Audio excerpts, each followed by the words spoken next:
Hello friend, good evening. Welcome to my channel home science by Tanuja ma'am. Channel में आपका स्वागत है।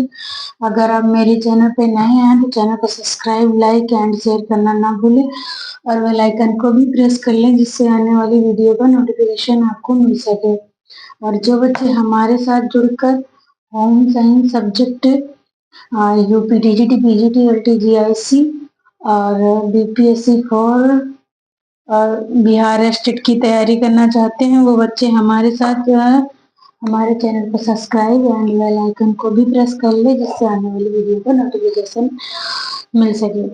और हम ये पेपर हल कर रहे हैं, यूपी में पीजीटी का पेपर है, 2016 का पेपर है। इससे अगले सेशन में हम क्वेश्चन नंबर 1 से 82 तक क्वेश्चनों का डिस्कशन कर चुके हैं और इस सेशन में हम क्वेश्चन नंबर 83 से क्वेश्चनों का डिस्कशन करेंगे।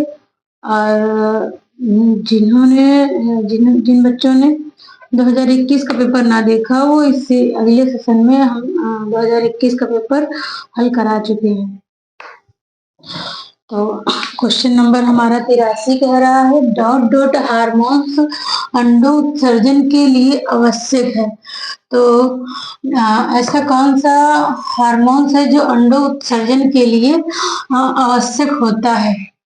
तो ए कह रहा है FSH और बी कह रहा है ACTH, सी कह रहा है TASH और डी कह रहा है LH। तो हमारा आंसर जाएगा डी, LH। हार्मोन्स जो है अंडो उत्सर्जन के लिए जिम्मेदार होता है। अगर ये हार्मोन्स नहीं निकलता या इसके प्रभाव से लैंगिक हार्मोन्स प्रभावित होता है, जैसे कि नर में टेस्टोस्टेरोन हार्मोन्स होता है और मादा में एस्ट्रोजन हार्मोन्स इसके प्रभाव से स्रावित होता है। तो हमारा आंसर जाएगा डी, LH। क्वेश्चन नंबर हमारा 84 कह रहा है, मासिक चक्र का समय डॉट डॉट कहलाता है। तो क्वेश्चन नंबर 84 कह रहा है, मासिक चक्र का समय डॉट डॉट कहलाता है। तो ए कह रहा है हम उसको यौवन कहते हैं, बी कह रहा है रजो निवृत्ति कहते हैं, सी कह रहा है रजो दर्शन कहते हैं, डी कह रहा है मासिक स्राव कहते हैं। तो जब मासिक स्राव हो रहा होता है हम उसको मासिक स्राव कहते हैं ना। और रजो निवृत्ति जब ये एज के अकॉर्डिंग होता है, समथिंग 40 से 45 एज में रजो निवृत्ति महिलाओं में ये इस एज में हो जाता है ना, मतलब कि पीरियड आना बंद हो जाते हैं।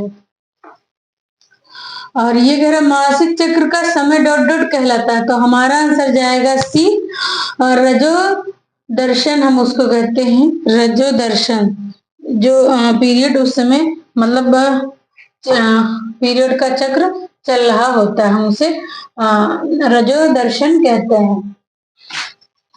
क्वेश्चन नंबर 85 कह रहा है, क्वेश्चन नंबर 85 कह रहा है ECF को विस्तारित करें, ECF को विस्तारित करें। तो एक कह रहा है एक्सटर्नल सेल फ्लूइड और बी कह रहा है एक्स्ट्रा सेलुलर फ्लोर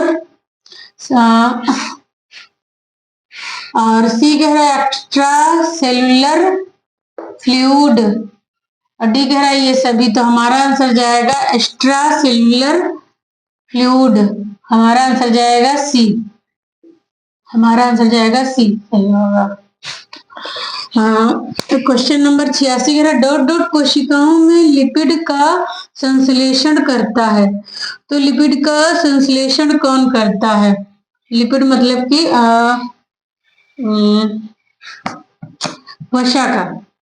वसा का संश्लेषण कौन करता है ना। तो ए कह रहा है एंडोप्लाज्मिक रेटिकुलम, बी कह रहा है मृदु एंडोप्लाज्मिक रेटिकुलम और सी कह रहा है rough endoplasmic reticulum.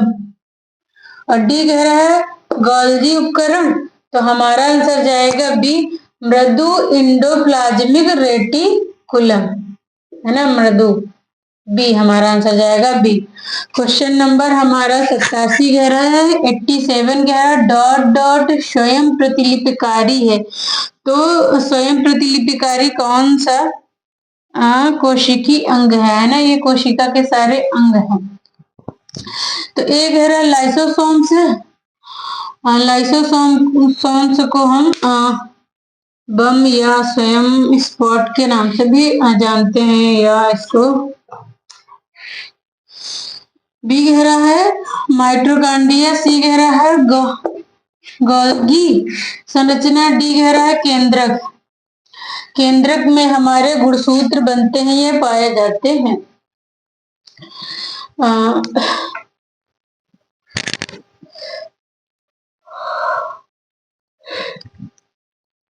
Question number 87 कह रहा है स्वयं प्रतिलिपिकारी है, तो ए कह रहा है लाइसोसोम्स, बी कह रहा है माइटोकॉन्ड्रिया, सी कह रहा है गोल्गी संरचना, डी कह रहा है केंद्रक, तो हमारा आंसर जाएगा बी, माइटोकॉन्ड्रिया जो है स्वयं लिपिकारी है, क्योंकि ये ऊर्जा, इसको हम ऊर्जा गृह या ऊर्जा का घर कहते हैं।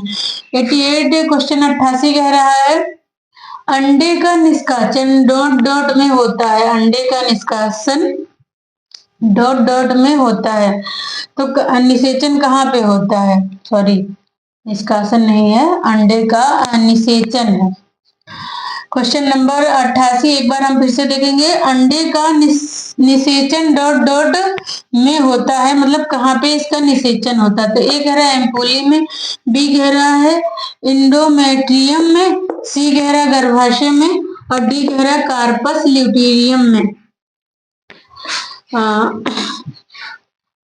अंडे का निषेचन जब अंडे का और शुक्राणु का मिलन होता है, तो फैलोपियन ट्यूब में इसका निषेचन होता है, और फैलोपियन ट्यूब के किस भाग में, ये फैलोपियन ट्यूब के अंदर का भाग है एम्पुली, एम्पुली एक सकरा हुआ चौड़ा भाग है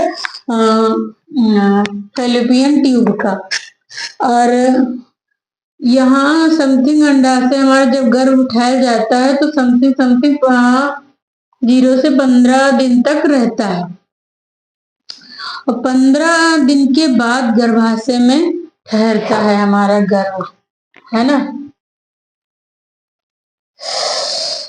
तो हमारा आंसर जाएगा ये एम्पुली। एम्पुली ये फैलोपियन ट्यूब का एक भाग है, फैलोपियन ट्यूब के 3 भाग होते हैं, ये एम्पुली बीच का भाग है फैलोपियन ट्यूब का।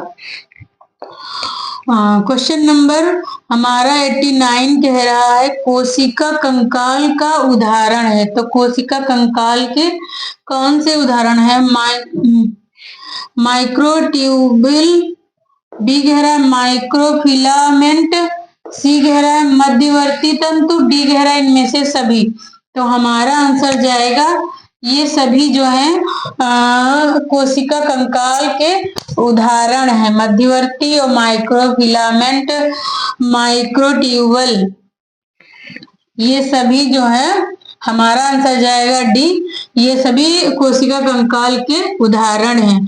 क्वेश्चन नंबर हमारा 90 कह रहा है रक्त का पीएच मान होता है, तो रक्त का पीएच मान कितना होता है, तो ए कह रहा है 7.2, बी कह रहा है 6.5, सी कह रहा है 8.5 और डी कह रहा है 7.4, तो हमारा आंसर जाएगा डी 7.4 जो है रक्त का पीएच मान होता है।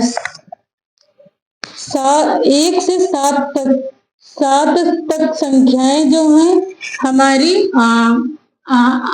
अम्लीय माध्यम में आती हैं, और 7 से अब मतलब कि ऊपर जो है संख्याएं 8, 9, 10, 14 तक स्केल ये होती है,